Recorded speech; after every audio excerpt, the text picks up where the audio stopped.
Qué bacanería es estar en el campo disfrutando y coreando con un corito sano, tú sabes. Dite algo, Lucas. Ya estamos listos. Necesito que a partir de este momento le presten atención a lo que tienen ante ustedes. El corito histórico. Panas y bellas damas, bienvenidos sean todos a un nuevo episodio de El Corito Histórico, el podcast donde te contamos la historia de Venezuela de una forma amena, clara, concisa y entendible. Es decir, como no te la contaron tus lamentables profesores de historia de Venezuela del bachillerato, que son la razón por la cual terminaste votando por Chávez. Aquí les habla el profesor Javier Lara. Dite algo, Dorian Márquez. Claro que sí, sean bienvenidos a una nueva edición del podcast de la historia de Venezuela. El podcast en donde estamos revisando todos esos acontecimientos, los personajes, los rumores, todo lo que hay envuelto ahí en la historia de Venezuela para traerte los hechos como son. Pero bueno, no te los contamos como si estuvieses ahí en un salón de clase, sino como si estuvieses en un verdadero corito sano. En esta oportunidad, la semana pasada cerramos el ciclo de los jefes realistas y ahora vamos a entrar en una etapa de la historia que nos han pedido mucho. Pero bueno, antes de empezar vamos con los clásicos saluditos. Así es. ¿Qué tienes por ahí, Dorian? Por ahí tengo, dentro de esa gente chévere que nos escucha y que, nos escribe siempre por ahí, está el pana Carlos Almeida, que escribe desde Portugal. Ah, qué bueno, qué bien. Entonces, él siempre por ahí nos manda cositas chéveres. Por ahí incluso nos mandó una foto de un busto de Rómulo Gallegos en Washington. Increíble. Bien chévere por ahí. Dicen que por favor hagamos más coritos porque como que están volviendo al confinamiento por allá y tal y... necesita divertirse y aprender. Confía en eso, que vienen coritos todo este mes y el que viene, panas. No te quedes dormido. Aquí estamos nosotros al pie del cañón.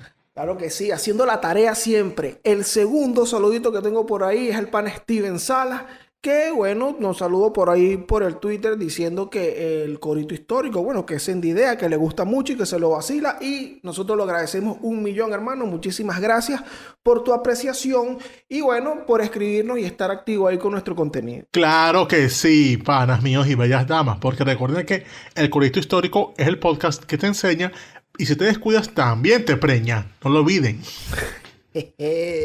Claro que sí. Recuerda también, antes de empezar, a darle candela, chispa y fuego a esto, que estamos en todas las plataformas digitales. Nos puedes escuchar en Spotify, Apple Podcasts, Google Podcasts, en Anchor.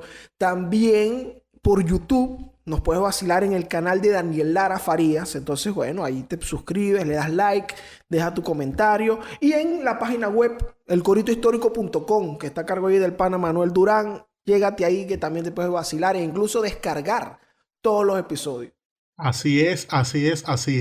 Pero ¿de qué es lo que vamos a hablar hoy, Dorian Márquez? Ajá. Esto lo están pidiendo. Esto está más pedido que Que Diosdado el Cabello. que la caída de la dictadura. Sí. Esto está pedido, hermano. Y se trata de un episodio muy interesante de la historia, pero... al parecer también muy poco reseñado o profundizado, y es la Guerra Federal. Ah, claro. Sí, es que se habla mucho de la épica de la guerra de independencia, y es verdad, tuvo unos momentos álgidos, serios y esto. Pero en cambio la Guerra Federal fue como una guerra que simplemente lo que dejó fue muertos y ruina. Si revisamos bien que lo vamos a hacer, lo que dejó fue simplemente eso, no logró sus objetivos supuestos por los cuales se luchaba, sino que dejó fue un poco de muertos, gente huérfana y sobre todo ruina, pobreza y un cambio de riqueza de unas manos a las otras. Nada más que eso. Llama la atención porque estamos hablando de la guerra más larga que se dio en Venezuela después de la guerra de independencia.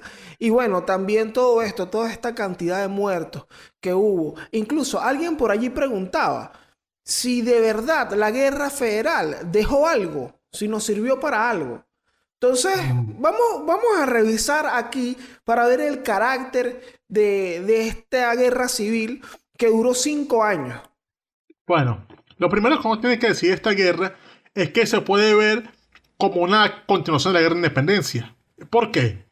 Pues la causa de esta guerra fue simplemente la consecuencia de los problemas que no resolvió la guerra de independencia.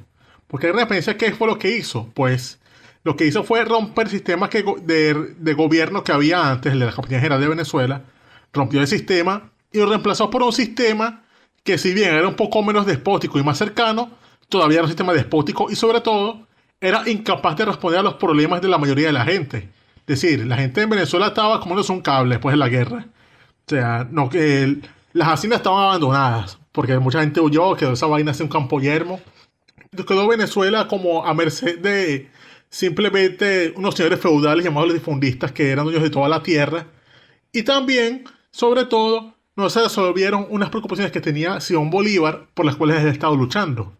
Porque recuerden que Bolívar, él, después de lo que fue el terrible año 14, él planteaba que no se podía repetir esa situación, que había que darle a las masas que tenía Boves, había que darles oficio, que había que darles tierra, había que enseñarlos a hacer cosas. Y entonces, él lo que proponía era darle a esa gente, se lanzó los decretos de confiscación y reparación de tierras de realistas y también de libertad de los esclavos.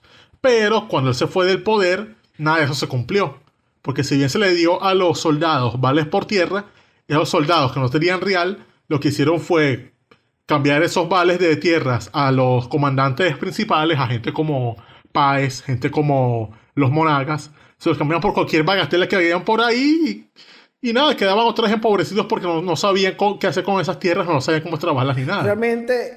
Realmente como que la herencia real allí en la práctica que dejó luego la guerra de independencia fue simplemente una nueva élite, por decirlo así, una nueva oligarquía, una gente que por sus méritos militares se les pagó con tierra. En el caso, bueno, ya mencionamos a gente como Páez, estaban en tipos como Monagas, Mariño. Estaban gente como Mariño todavía. Y fue gente que, bueno, hizo fortuna por sus méritos militares porque, bueno, le tocaron tierra, les tocaron haciendas y todo esto.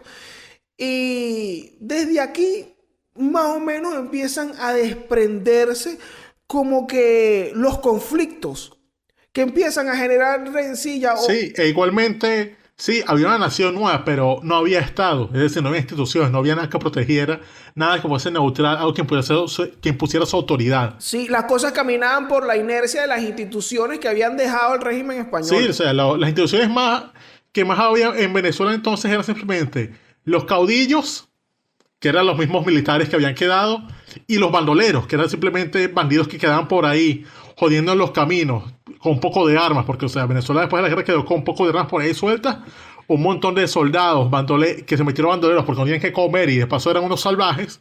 Eso quedó en Venezuela. Entonces fue un montón de tipos robando tierras, robando caminos, haciendo lo que sea para sobrevivir, y eso era como una inseguridad muy grave. O sea, quedó eso. Exacto, quedaron un montón de William Omar Landrón por ahí.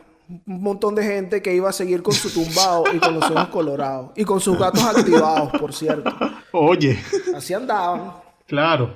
Y entonces ese montón de bandoleros sueltos por ahí, los caudillos en su propio peo, jodiéndose entre sí, no solucionaban nada. Lo que hacía era crear más resentimiento. Y de paso, también estaba la cuestión de esclavitud, que si bien la abolieron los monagas, no resolvió nada, porque los negros quedaron libres, pero lo que les quedó después de su libertad fue volver a trabajar con sus antiguos amos, que les daban empleo, pero los maltrataban, no les pagaban bien, y esa gente quedaba con más archera aún. O dedicarse al pillaje. Y otra vez volvíamos a los bandoleros.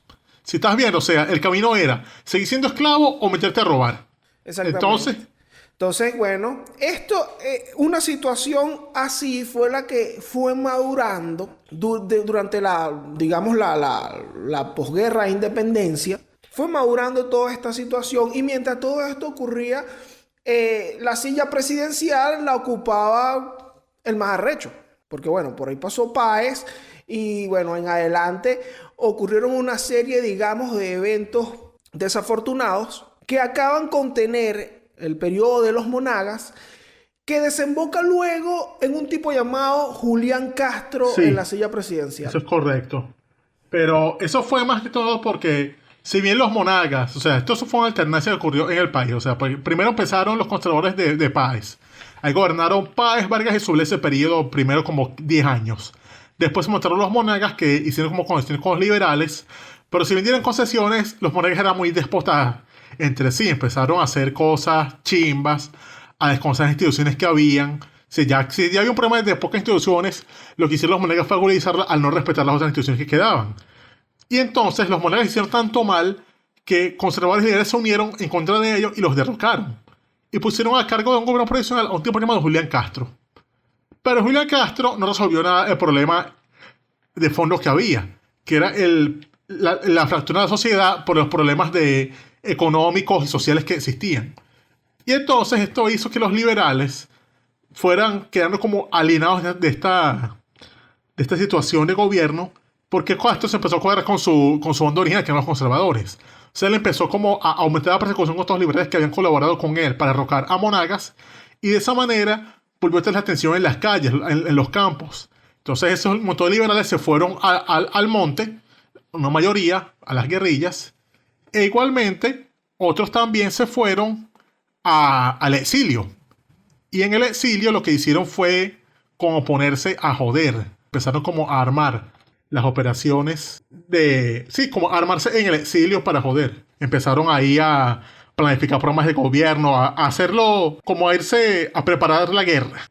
La guerra empezó oficialmente en 1859, pero ya para 1858 ya habían como focos guerrilleros en las zonas del país donde se involucró la guerra, porque una cosa de esta guerra es que no fue totalmente en todo el país. La guerra fue más que todo concentrada en los llanos, principalmente en los llanos y algunas localidades tanto del centro como del oriente. En sitios como por ejemplo en el Zulia, los Andes y en Guayana no hubo tanto impacto de la guerra. Incluso en los Andes, las veces que iban para allá los guerrilleros a joder, los corrían, porque los ocho decían como que, coño, ¿qué hacen ustedes aquí? Vayan a joder a otra parte, esto nos apure. Exactamente, desde fastidiar. En el Zulia ocurren unos eventos en paralelo que, bueno, de alguna manera algunos historiadores lo relacionan con esto que está ocurriendo, pero no está tan relacionado realmente con la Guerra Federal, que son las revoluciones que ocurren allá en Maracaibo de Venancio Pulgar, que, bueno, eso lo comentamos en el episodio de la independencia del Zulia. Sí, como un semiseparatismo ahí. Pero la cuestión es que en 1958 empezaron a ocurrir unos pequeños inconvenientes, como por ejemplo, en julio de ese año, en un sitio llamado Guanarito, en estado portugués, es decir, un sitio donde en teoría no debería pasar nunca nada, aquí se dio un alzamiento a mano de un tipo llamado Regino Zulbarán, que tuvo desde ese momento altos y bajos. O sea, empezaba conquistando unos territorios, después se devolvía, y entonces al final el caos terminó extendiendo como su revolución al sitio de llano como Apure, como Sabaneta y Acarigua. Esto es solamente en el llano. Mientras que fuera del país estaban reunidos, bueno, no reunidos, sino que en distintas partes estaban sujetos como Cristóbal Falcón, Ezequiel Zamora, Antonio Delgado Guzmán, exiliados. Entonces aquí ellos empezaron como a hacer los programas de ideas para gobernar el país de acuerdo a las ideas federales, al liberalismo. Aquí planteaban federación, el fin de la pena de muerte, repartir tierras y otras cositas. Sí, estas personas que están en el exilio, bueno, expulsadas por el gobierno de Julián Castro, ahí estaban Juan Crisóstomo Falcón, por ejemplo, Luis Lebel de Goda es otro, y Guzmán Blanco, estaban en la isla de Saint Thomas, Antonio Guzmán Blanco. Por otro lado, estaban en Curazao, Zamora y Antonio Leocadio Guzmán, que eran, Antonio Leocadio Guzmán era como, por decirlo de alguna manera, la representación o el contenido ideológico, si se puede decir de alguna manera, o político, de todo este tema del liberalismo y la federación. Sí, fue el primer liberal el primer miembro del Partido Liberal extendido de Venezuela, el fundador. Entonces, bueno, estas personas estaban fuera del país haciendo planes, escribiendo como sus leyes, escribiendo incluso tácticas de guerra, de qué manera iban a hacer para volver y, bueno, tomar el poder o capitalizar de alguna manera algo que ya está, es todo esto que estaba pasando en los llanos, porque en los llanos se prendió una candela, se prendió unas guerrillas que, por cierto, eran muy conocidas por Zamora. Sí, porque Zamora venía de tener una trayectoria como,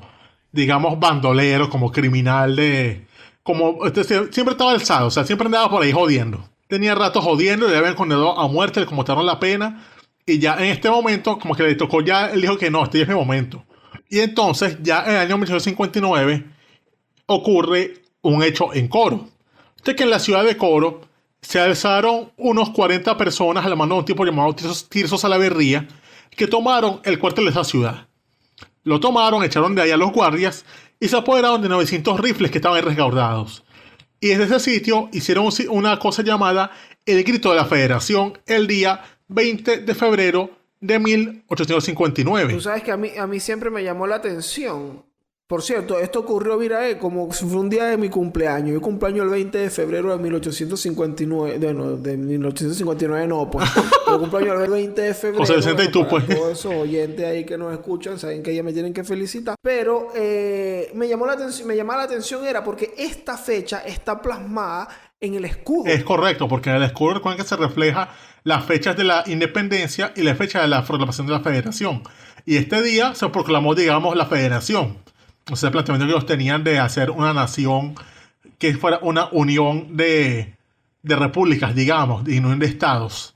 Y entonces desde aquí es que empiezan ellos a hablar de eso de la federación y toman Coro.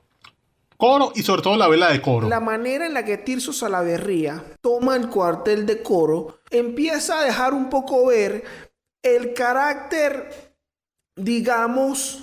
No lo voy a decir todavía el carácter que a mí me parece de esta guerra, pero Tirso Salaverría llega con 2 capitanes y 50 muchachos. 40, 50 personas, sí. Y toma el cuartel.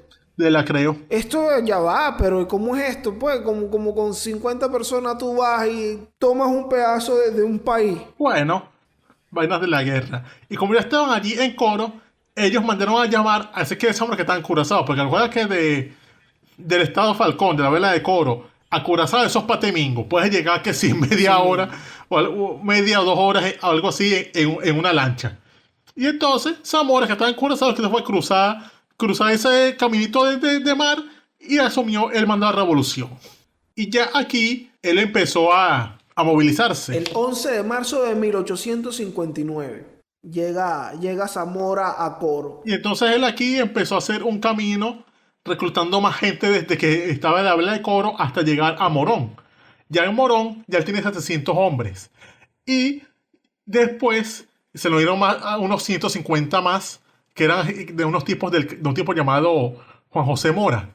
Y con estos carajos atacó nada más y nada menos que un lugar llamado El Palito. ¡Ay, papá! Ah, verga, Zamora, que es lo tuyo. Bueno, Zamora, pero entonces vas a entrar así en la historia y que atacando el palito, respetar el palito al país, ¿vale?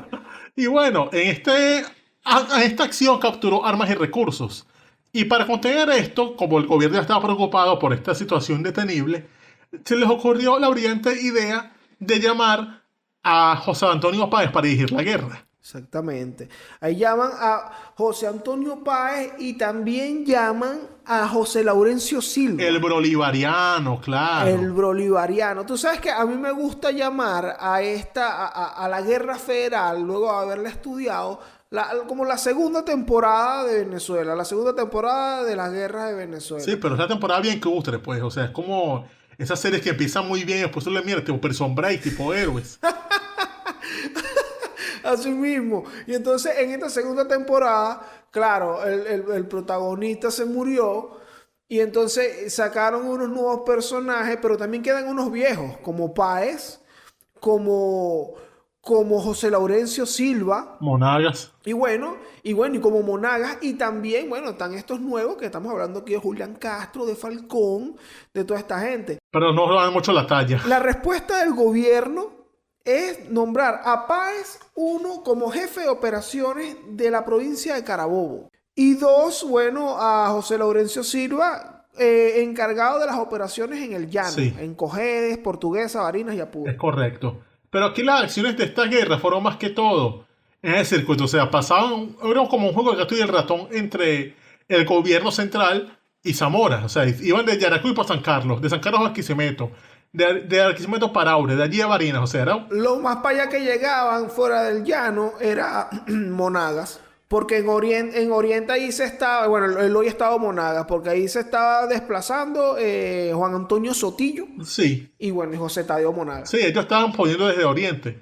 La cuestión es que a Julián Castro, que era presidente, digamos que los enanos del circo le crecieron. Porque ya en abril del año 59, Páez ya estaba harto, o sea, él no veía como un fin a esa guerra y renunció. Y dejó encargado de esto ahora a Soublet, otro viejo héroe de guerra. Oh, mira, de la primera temporada. Exacto, Páez se va a Estados Unidos y queda Soublet a cargo de la guerra. Y de paso, Castro, que no sabía ya qué hacer, buscó como conciliar haciendo un gabinete mixto, con conservadores y liberales. Y entonces los jefes conservadores en Caracas empezaron a ver esto como una traición. Y empezaron así a conspirar. Entonces, de esta manera, el jefe de las tropas en Caracas era un hombre llamado Manuel Vicente de las Casas, el cual empezó a tramar un golpe. De esta manera hizo un golpe el día 31 de julio, en el cual apresó a Julián Castro, buscándolo hacer renunciar. Y de esta manera, como él no veía mucho apoyo de sus otros compañeros conservadores, él decidió como cambiarse de bando. Decidió hacerse federalista, liberal. Y entonces él hizo su proclama liberal. Y en paralelo, en La Guaira, que estaba tomada, lo que era el estado Vargas, estaba tomado por los federalistas, había un tipo llamado Pedro Vicente Aguado como comandante. Al enterarse de que Caracas estaba bajo mando federal, subió a Caracas para apoyar. Pero en ese tiempo no había una autopista de Caracas-La Guaira buena disponible como para llegar en media hora. Tampoco había buses en Cava, tampoco había ni siquiera los metrobuses rojos, nada de eso. Entonces le tocó y a pie. Lo que pasa es que entre el momento en el que él se entera de que Manuel Vicente de las Casas había tomado el poder y se había declarado federalista, al momento en el que llegó, Manuel Vicente de las Casas, como que era medio traidor, era como que un poco como su homónimo Manuel María de las Casas, que es el que entregó Miranda. El tipo, como vio que nadie apoyaba la federación en Caracas, dijo como que no, dejen así. Yo no voy a ser federalista, yo voy a darle el gobierno a otro que sea conservador. Tú me estás hablando de que Manuel Vicente de las Casas es como lo que te llamarían un William Ojeda. Sí, un William Ojeda de entonces y armado. Entonces, cuando él se cambió de bando, hubo la mala leche de que llegaron las tropas de Pedro Vicente Aguado a Caracas, gritando, no, que somos de la federación. Y entonces cuando eso poco gente los ve y dicen como que, ¿cuál federación, chicos? Aquí somos conservadores. Empezaron a entrarse a tiros y a coñazos. En un enfrentamiento ocurrió alrededor del Calvario y de la Plaza de San Pablo, que pasó a ser conocido como la San Pablera. Ah, bueno, aquí tienes sendísimo dato, porque de aquí viene el término San Pablera. Claro, fue un desorden, o sea, fue una vaina que nadie sabía que estaba pasando. Simplemente 4 horas de tiros, coñazos, bayonetas, machetes y sobre todo 60 muertos aproximadamente. Exactamente. Cabe destacar que esta Plaza de San Pablo es lo que hoy es en Caracas el Teatro Municipal, ahí es donde estaba anteriormente la llamada Ermita de San Pablo, la plaza y la iglesia de San Pablo, que bueno, Guzmán Blanco luego en su gobierno derrumbó para hacer el Teatro Guzmán Blanco.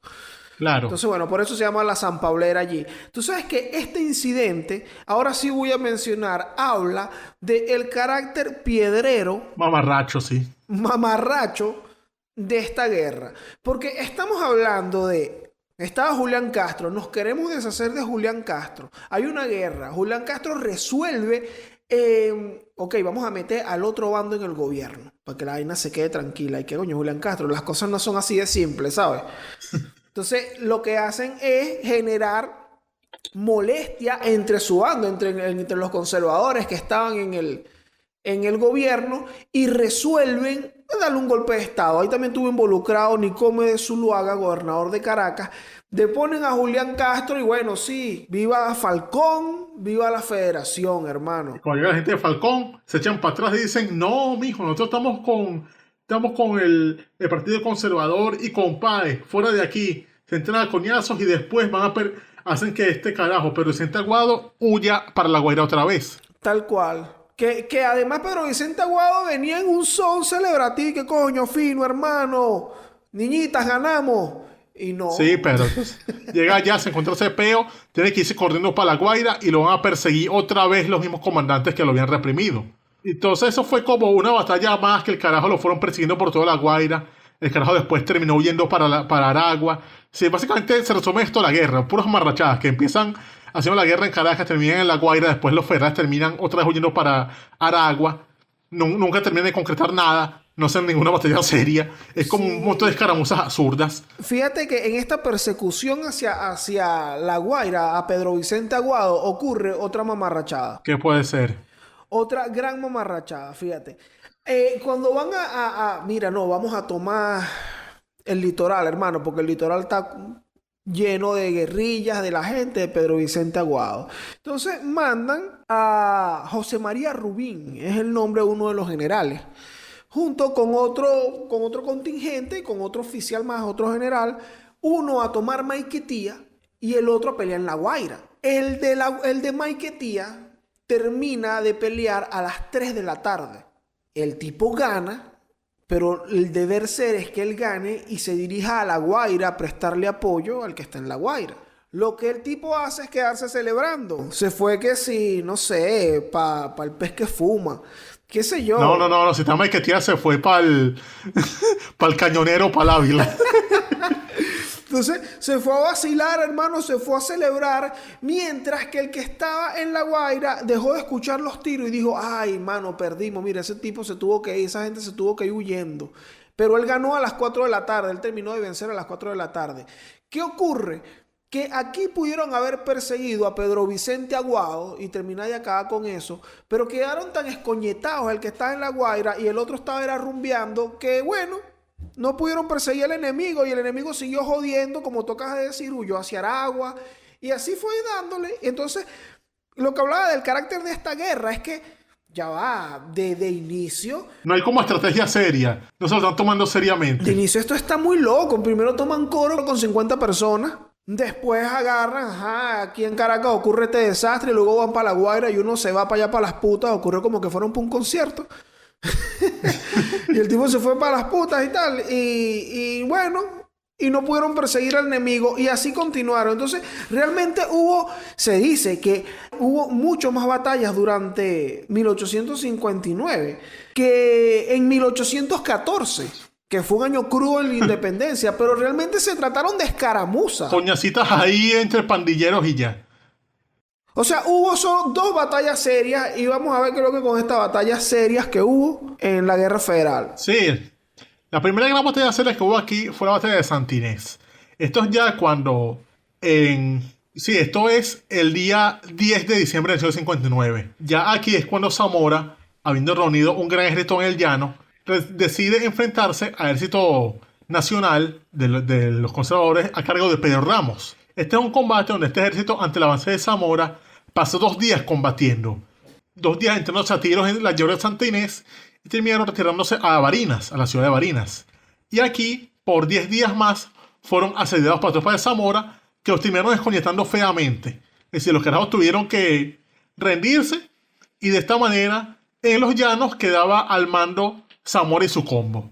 Es decir, no había nada nadie como que haciéndoles oposición en el llano. Con esto, Zamora partió después de aquí hacia San Carlos de Cojedes para un nuevo combate el día 9 de enero de 1860, es decir, ya el año siguiente.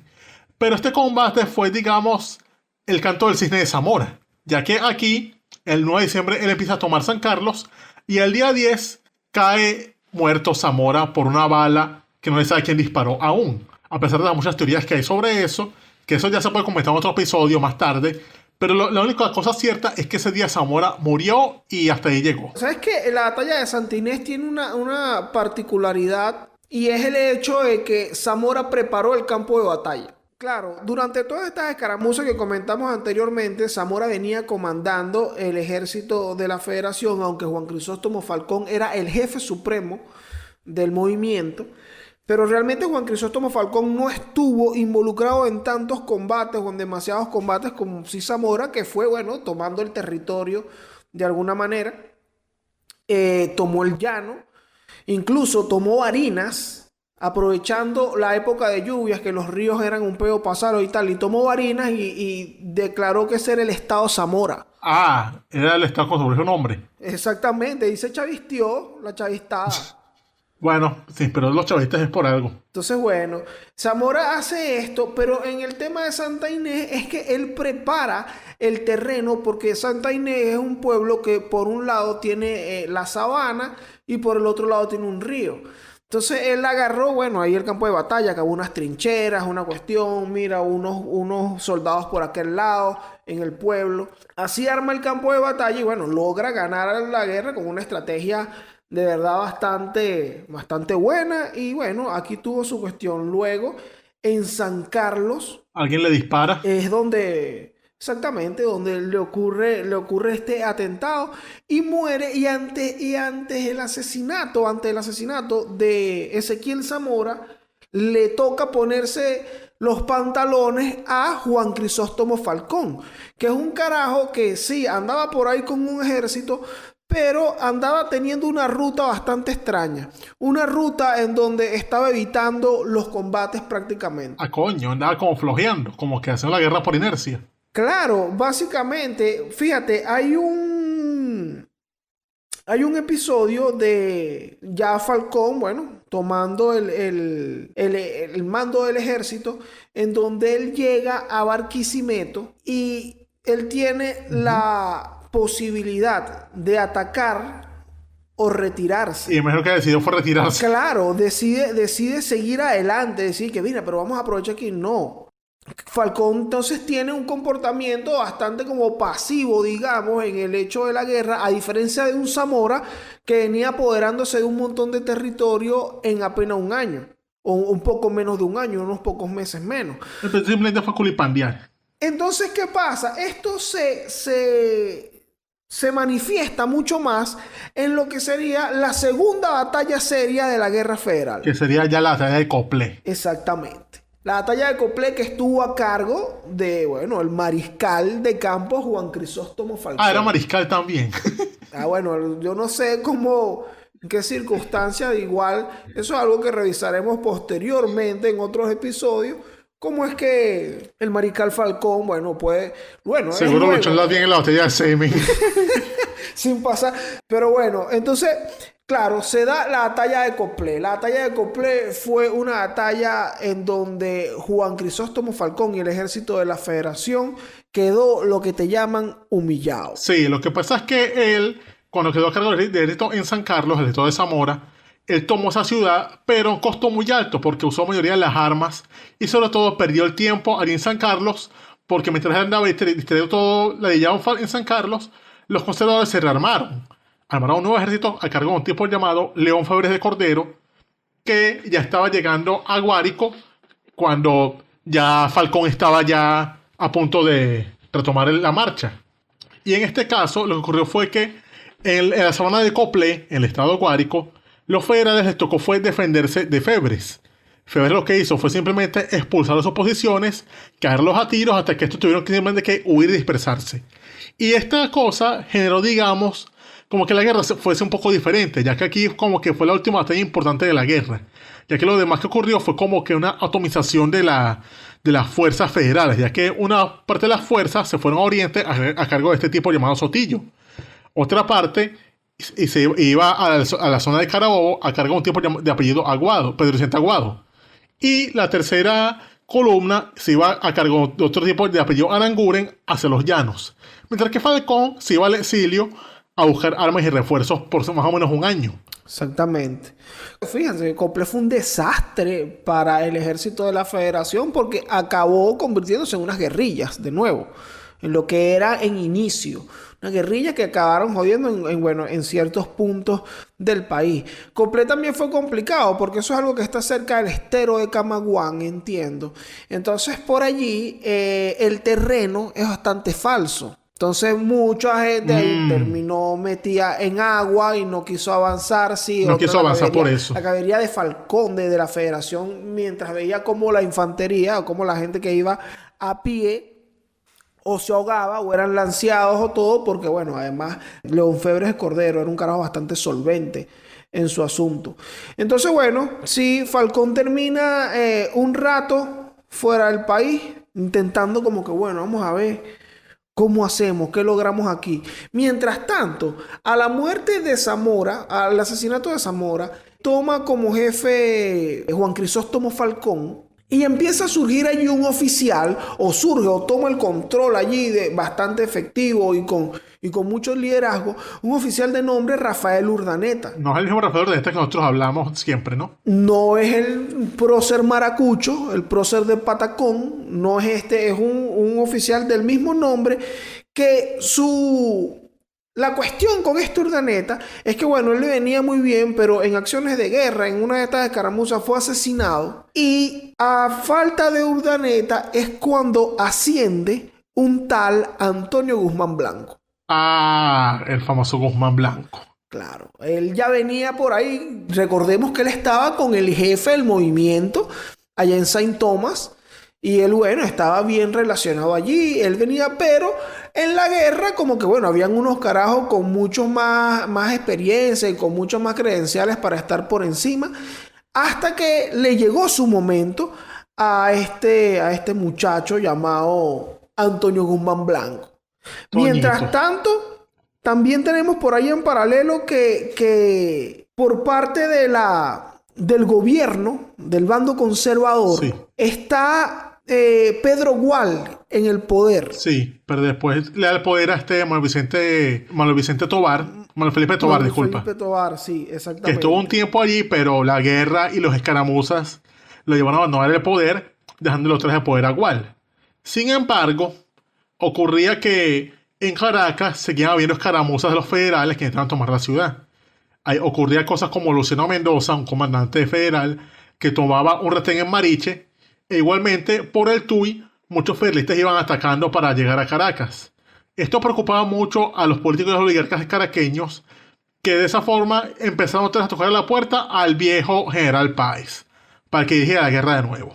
Páez vuelve, e igualmente cuando vuelve genera un conflicto, ya que el que era ministro de guerra en ese entonces era León Febres de Cordero, pero él no se llevaba muy bien con Páez. Entonces, igualmente, esto causó conflictos de poder. No había renunció el cargo de Pedro Gual, ni a Manuel Felipe el cargo a Tobar. Otra vez a Febres Cordero. Pedro Gual quedaba en la presidencia, pero ocurría que él, aunque puso 3 apas en el ejército, él trató de, ya Páez con su cargo, él buscó una política de conciliación. Él buscaba como que negociar, porque él veía que esa guerra no iba para ninguna parte. O sea, dentro de todo, Páez como que tenía cerebro. Él veía que esta guerra no iba para ninguna parte.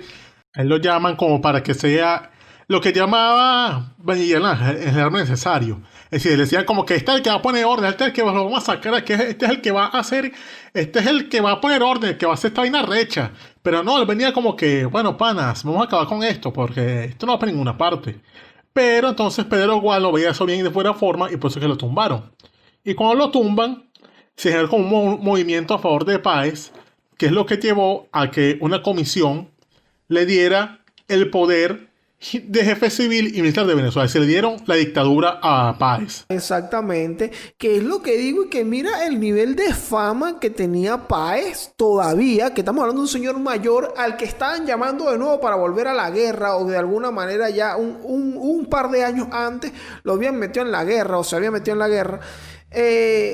Que aquí lo llaman y que mira, por favor, ayúdanos a organizar todo este peo, anda. Y así él asume el mando, el 10 de agosto de 1861. Entonces, a partir de aquí, lo primero que empieza a hacer Páez, en vez de que no, yo voy a ir, voy a matar a todo ese poco de locos que están ahí embochillándome el país. No, busque negociar. Sí, porque Empieza a tratar de ponerse en comunicación con Falcón para llegar a un acuerdo, pues. sí, entonces la cosa es que no llegó a acuerdos porque simplemente no había nada ahí que negociar según lo que veía Falcón. Y en los llanos, Guzmán Blanco ya estaba como que tomando la forma del caudillo que vino a ser posteriormente. Se vino como a apoderar de las tropas de Zamora, como a controlar eso. Y de esa forma, ya para el año 1863, los federalistas controlaban nada más y nada menos que 12 estados del país. Ya tiene suficiente fuerza como para seguir algo más serio. Y de esta manera es que los carajos ya van a la hacienda de Coche a negociar, que es cuando se da el traslado de Coche, que ya hablamos en un jorito, ¿no es así? Sí, y esto es interesante aquí que estamos viendo cómo llegamos al Tratado de Coche, que ya comentamos en un Chayán se llama Elmer anterior. Lo pueden buscar en el canal de YouTube o en todas las plataformas digitales.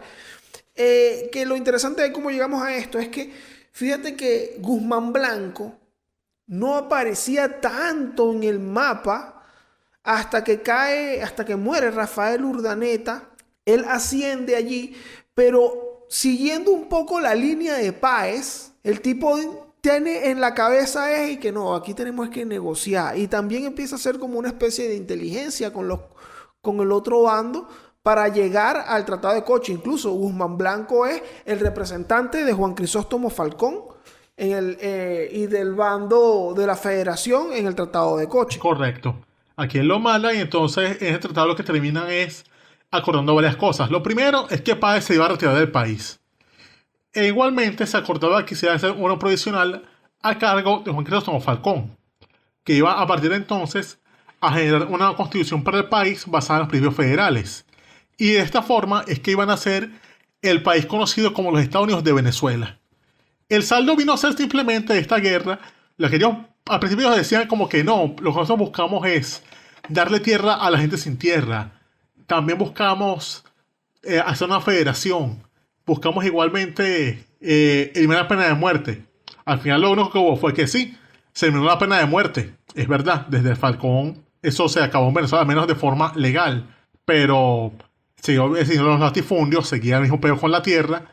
Y siguió la gente en su empobrecimiento total. Al punto de que la guerra lo que dejó fue unas estimaciones de entre 150.000 a 200.000 muertos. Y en ese tiempo había en el país 1.800.000 habitantes. Es decir, se habla de que murieron entre 8 a 11% de la población del país. ¿Todo para qué? Simplemente para cambiar las posesiones de una mano a la otra. Exactamente. Eso es una muy buena parte en donde concluye la guerra federal. Y cuando empezamos hablando al principio sobre si le sirvió de algo a este país, si se fijan, este tema o en las identificaciones que se les da, que hablamos de conservadores y liberales, de centralistas y federalistas, las motivaciones de estos movimientos son más bien entre unas personas que están en Caracas, en el gobierno central, desde donde se maneja o históricamente desde la provincia, desde la Capitanía General se manejaban los hilos del asunto, contra unas personas que viven en los estados, o digamos, como diríamos hoy, en el interior del país, que realmente quieren es mantener su cuota de poder en donde ellos están. Hablamos del caso de Mariño, que fue un alto defensor del federalismo, y bueno, el mismo motivaciones de gente quizá como Monagas, que está ahí metida, como Juan Crisóstomo Falcón, que bueno, venía con sus coreanos. Entonces, es como que suena ideológico la guerra federal. Oye, centralistas, liberales, conservadores. Y realmente... Sí, pero al final, ¿cuál ideología? Lo que se hizo fue un cambio ahí de barajas y ya. Exactamente. Realmente no tiene un contenido ideológico de ningún tipo. Incluso hay una cita por allí de Antonio Leocadio Guzmán, que es el fundador del Partido Liberal y que empieza a echarle leña al fuego ahí también para que se prenda todo este problema. Que él dice que él usó el término liberal y las banderas de federación simplemente porque los otros se denominaban conservadores y centralistas. Si los otros hubiesen dicho liberal, él decía conservador. Sí, eso se resume también todo eso. Es decir, fue una cosa que... un Caracas Magallanes. Sí, tal cual, fue un Caracas Magallanes. Entonces, claro, luego de que salen vencedores el ejército de la federación, se establecen algunas cosas como este tema de la pena de muerte, pero realmente aquí no hay un cambio fundamental o sustancial que venga a generar algo más que no sea el posterior gobierno de Antonio Guzmán Blanco. No, y en general lo que vino fue como generar los posteriores gobiernos, porque como había dicho al principio, aquí no se afectó tanto se afectó el país, pero sitios como los Andes y Guayana no se fueron afectados. Entonces, ¿qué pasaba en los Andes? Pues que esa gente estaba muy dedicada a cultivar café, a engordar ganado, y entonces simplemente vivieron de eso. Y cuando ya el país estaba todo empobrecido, esa gente que lo tenía era un montón de real, ya a finales del siglo XIX, decidieron tomar el poder, porque dijeron, coño, pero ¿hasta cuándo esta gente va a estar con su guerra y su vaina? No, vamos para allá. Y cuando surgen Castro y Gómez. De la guerra federal también se desprenden muchos cuentos y personajes y cosas que vamos a ir revisando durante los próximos episodios, que quizás tú dirás, oh, pero no mencionaste a fulanito de tal. Tranquilo, que tú sabes que nosotros estamos haciendo la tarea aquí como es. Entonces, bueno, esto es lo que traemos sobre la guerra federal, y realmente si nos sirvió para algo, ¿no? Nos sirvió fue para que después en el Tratado de Coche se repartieran la cochina los representantes de ambos partidos. Exactamente. Simplemente fue, bueno, ya veo porque sí, podría ser más estudiado, pero en realidad, como fue un conflicto tan terrible que lo que dejó fue secuelas muy negativas, por eso es que tal vez no hay mucho de qué hablar. O sea, y además también se ha registrado mucho por bueno. Las chavistadas, pues es un poco de carajo los chavistas, se ponen a hablar de que no, porque es que se dijo el Flavio de Zamora. ¿Cuál ejemplo? El agarrar un poco de tropas llaneras y ponerse a joder por ahí. Exactamente, ese guerrillero y tal. No, chicos. Además, bueno, no es tampoco un ejemplo porque estamos hablando también de una época en donde si tú no estabas de acuerdo con algo, tú lo que agarrabas era tu escopeta y salías arrecho. Exacto. Y al final, ¿qué dejó? Es decir, ¿hubo más reserva económico? No, lo que dejó fue un poco de reses muertas, gente muerta, huérfanos y nada, locuras, más bandolerismo. Y gritos como el de muerte a los que sepan leer y escribir. Pero bueno, eso lo vamos a revisar también, más pero adelante. eso ya para cuando hablemos de Zamora, que por ahí viene. Exactamente. Ustedes están claros que nosotros les estamos cumpliendo y, como le dije hace rato, haciendo la tarea. Así que si te gustó este contenido, si te gustó este cuento sobre la guerra federal, lo que tienes que hacer es darle like ahí si lo estás viendo en el canal de Daniel Lara Farías, dejar tu comentario sobre tus impresiones o si tienes algún tipo de duda o lo que quieras. Y también, si no estás suscrito, suscribirte al canal para que te vaciles los contenidos de este canal también, que están chéveres, y el corito histórico que sale los viernes con Chayanne, se llama Elmer, y los domingos Eso. y los domingos con el episodio del corito histórico, salvo que haya por ahí una fecha importante. Háblales ahí, Javier. Así es, así es, así es. Recuerden que también estamos en la página www.elcoritohistórico.com para que se descarguen los episodios. E igualmente estamos en Instagram en @elcoritohistórico_, donde pueden darnos sus preguntas para sus próximos Elmer. Y también, sí, contactarnos por otras cosas, para recomendaciones, etcétera. Pero en fin, muchachos, este fue el Corito Histórico de la Guerra Federal. Me quité ya. Coño, bueno, al final... No, eso 0 pesos y yo le...